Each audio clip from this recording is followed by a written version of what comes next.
ఏంది ఇది తమాషా? ఇవాళ చెరువులు మొత్తం కూడా ఎటుపోయినాయి? ఇవాళ కనీసం 7,000 నుంచి 500కు వచ్చినాయి. అథెంటిక్ రిపోర్టుగా హెచ్ఎండిఏ వారు ఇచ్చిందే 169 అనేది సాక్ష్యంతో సహా లేక్స్ ఎన్ని ఉన్నాయి అనేది ఇవన్నీ కూడా సాక్ష్యంతో సహా ఉన్నాయి. ఇవాళ వారు అప్రూవల్ చేసినటువంటి ఇవి కూడా ఇవాళ ఇన్ని లేక్స్ ఉన్నాయంటే మొత్తం 2014లో వారు ఇచ్చినటువంటి 169 చెరువులు వారు ఇచ్చినటువంటివి. ఇవాళ ఎన్ని ఉన్నాయి అని అంటే దాని మీద శ్వేతపత్రం రిలీజ్ చేయమంటే చేయరు. అక్క తమ్ముల పంచాయతీ లేదా కాళేశ్వరం పంచాయతీ సమయం వృధా చేయడం, అనవసరమైన ప్రయోగాలు చేయడం తప్ప ఏమీ లేదు. ఇది ఈవీడీఎం డిపార్ట్మెంట్ని ఇవాళ తీసుకొచ్చి జూలై 2 నాడు ఇది హైడ్రాగా మార్చారు. ప్రజలందరూ హైడ్రా అనేది ఏదో కొత్త డిపార్ట్మెంటు, ఇవాళ ఆ డిపార్ట్మెంట్లో మంచి స్ట్రిక్ట్ ఆఫీసర్ వచ్చిండు, ఇవాళ తిరిగి చెర్లన్నీ కలకలలాడుతాయని అనుకుంటున్నారు. సో వచ్చే వరద కాలువలు, ఆ వరద కాలువల చుట్టూ ఉండే బఫర్ జోను కనీసము హెచ్ఎండిఏలో 5 ఎకరాలు ఉంటే కనీసం అక్కడ లోపల ఉంటే 3 మీటర్లని, ఆ పైబడి ఉంటే 30 మీటర్లు అంటే 30 మీటర్లు ఉండాల్సిన అవసరం ఉంది. ఆ కాలంలో బఫర్ జోన్లో పట్టా ల్యాండ్స్ ఉన్నాయని కూడా మాట్లాడతారు. బఫర్ జోన్లో పట్టా ల్యాండ్ ఉంటే అది ఫసల్ పట్టా అంటారు. సేత్వార్లో చూస్తే కనపడుతుంది. సేత్వార్ ద్వారా వచ్చేది కాసరా, కాసరా ద్వారా వచ్చేది పానీ చౌపాస్లా. ఇవాళ సేత్వార్లో ఇవాళ కనపడుతున్నటువంటి ఫసల్ పట్ట అంటే సింగిల్ క్రాప్ వేసుకోవచ్చు, యాసంగి పంట వేసుకోవచ్చు తప్ప అది దాంట్లో కన్స్ట్రక్షన్ చేయడానికి కానీ వీలు కాదు. కానీ అది కూడా పట్టా భూమిగా క్రియేట్ చేసినటువంటి రెవెన్యూ అధికారుల మీద యాక్షన్ తీసుకోవచ్చు కదా. 94 నుంచి 2004 వరకు ఉన్న అధికారులు రిటైర్ అయ్యి ఉంటారు, కొందరు చనిపోయి ఉంటారు, కొందరు పెన్షన్ వస్తూ ఉంటుంది. పెన్షన్ రికవరీ చేయొచ్చు కదా. చనిపోయిన వాళ్ళ భార్యలకు పెన్షన్ వస్తుంది, వాళ్ళను రికవరీ చేయొచ్చు కదా. 2004 నుంచి 14 వరకు రాజశేఖర రెడ్డి గారి ప్రభుత్వంలో ఈ మంత్రులు ఉన్నారు, ఇప్పుడున్నటువంటి మంత్రులు.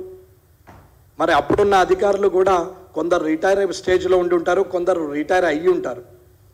మరి వాళ్ళని మీద చర్య తీసుకోవచ్చు కదా. ఇకపోతే 2014 తర్వాత ఉన్న 169 చెర్లు కూడా 50కి వచ్చేసినాయి. ఈ చెర్లు మెయిన్గా ఏదో ఎన్టీ రామారావు గారి పుణ్యం అని చెప్పి హుస్సేన్ సాగర్ ఆగింది, అదేదో కట్టగట్టిరు కాబట్టి ఉస్మాన్ సాగర్ ఆగింది.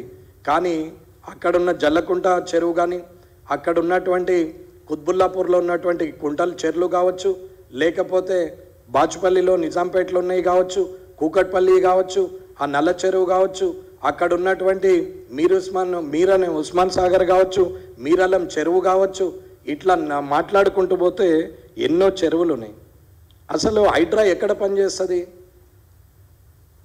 పనిచేస్తుంది అని అంటే రంగారెడ్డి, సంగారెడ్డి, మేడ్చల్ జిల్లాలు, అట్లాగే జిహెచ్ఎంసీతో పాటు ఈ 3 జిల్లాల్లో ఇది హైడ్రా పనిచేస్తుంది. అధికారుల మీద యాక్షన్ తీసుకోమని చెప్తే అధికారుల మీద యాక్షన్ తీసుకోకుండా ఇవాళ సామాన్య ప్రజలు భయభ్రాంతులను పెట్టి వీళ్ళు పొడబొబ్బలు పెట్టి వారి వారి మనసును బాధపెట్టి వారి ఆర్థిక స్తోమతను దెబ్బకొట్టి ప్రజల్ని ఇబ్బంది పెట్టడమే తప్ప హైడ్రా వల్ల లాభం ఏముందనేది చదువుకొని ముఖ్యమంత్రి కన్నా చదువుకున్న కమిషనర్ రంగనాథ్ గారన్నా ఆలోచించాలా. అసలు ఎవరి మీద యాక్షన్ తీసుకోవాలి, ఎలాంటిది చేసుకోవాలి. ప్రజలు తనంతా తానుగా వచ్చి ఎక్కడ ఖాళీ ఉంటే అక్కడ ఇల్లు కట్టుకుంటే గూల్చు. కానీ ప్రభుత్వ అధికారులు ఇచ్చిన పర్మిషన్లతోని, ప్రభుత్వ అధికారులు ఇచ్చిన కరెంటుతోని, ప్రభుత్వ అధికారులు ఇచ్చిన రోడ్డుతోని, ప్రభుత్వ అధికారులు వేస్తున్న జిహెచ్ఎంసీ ట్యాక్స్ కట్టుకుంటూ ఇండ్లు కట్టుకున్నటువంటి వ్యక్తుల ఇండ్లు కూల్చడానికి ఈ ప్రభుత్వానికి ఏం అధికారం ఉంది అని అంటున్నా. అసలు ఎప్పుడైనా పోయి సర్వే చేసి ఎక్కడైతే సైంటిఫిక్గా ఆ సర్వే చేసి శాటిలైట్ సర్వే చేసి చూడవచ్చు అన్న టెక్నాలజీ పెరిగింది. ఇవాళ శాశ్వతంగా అడవులు 1970లో అడవుల విస్తీర్ణం ఎంత ఉన్నది, తర్వాత 2004కి వచ్చినాక 60 పట్టాలు ఇచ్చినప్పుడు విస్తీర్ణం ఎంత ఉన్నది, తిరిగి కేసీఆర్ గారు 60 పట్టాలు ఇచ్చినప్పుడు అడవి విస్తీర్ణం ఎంత ఉన్నది అనేది శాటిలైట్ ద్వారా డిమార్క్ చేస్తారు. ఇప్పటికీ అడవులు మృగాలున్న దగ్గరనే అడవులది విస్తీర్ణాన్ని కొల్చే శాటిలైట్ కనెక్షన్ ఉన్నప్పుడు ఇవాళ మానవులు ఉన్నటువంటి ఈ చర్యలను కనీసం శాటిలైట్ ద్వారా చేయలేరా అనేది ఒక్కసారి రంగనాథ్ గారు ఆలోచించాల్సిన అవసరం ఉన్నది. అన్న ఇప్పుడు వీరందరూ కూడా హైడ్రా అనేది విపత్తు వచ్చినప్పుడు చేయాలా, విపత్తు రానప్పుడు కూడా చేయొచ్చు.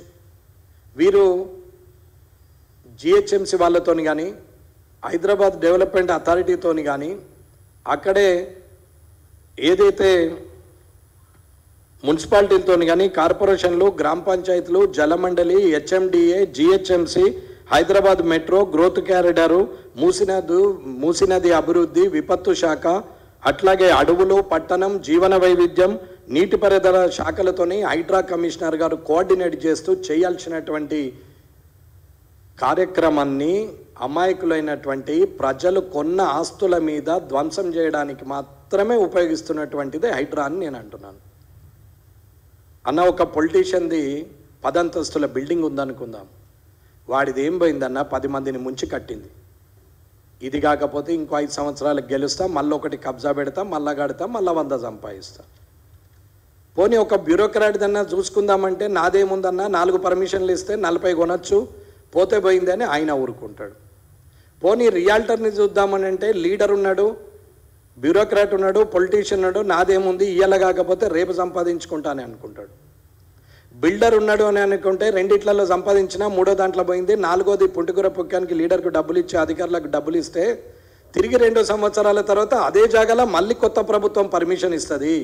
నాకేముంది, డాక్యుమెంట్ అయితే నా పేరు మీదనే ఉంది కదా, ఇవాళ కాకపోతే రేపు అవుతుంది, ఇబ్బంది లేదని బిల్డర్ అనుకుంటాడు.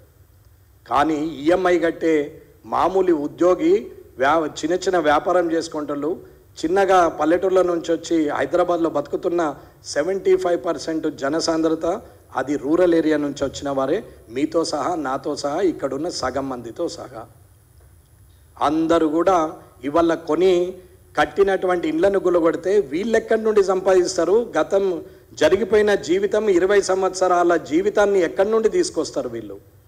ఒక్కసారన్నా రంగనాథ్ గారు మీరు కూడా ఆలోచించండి.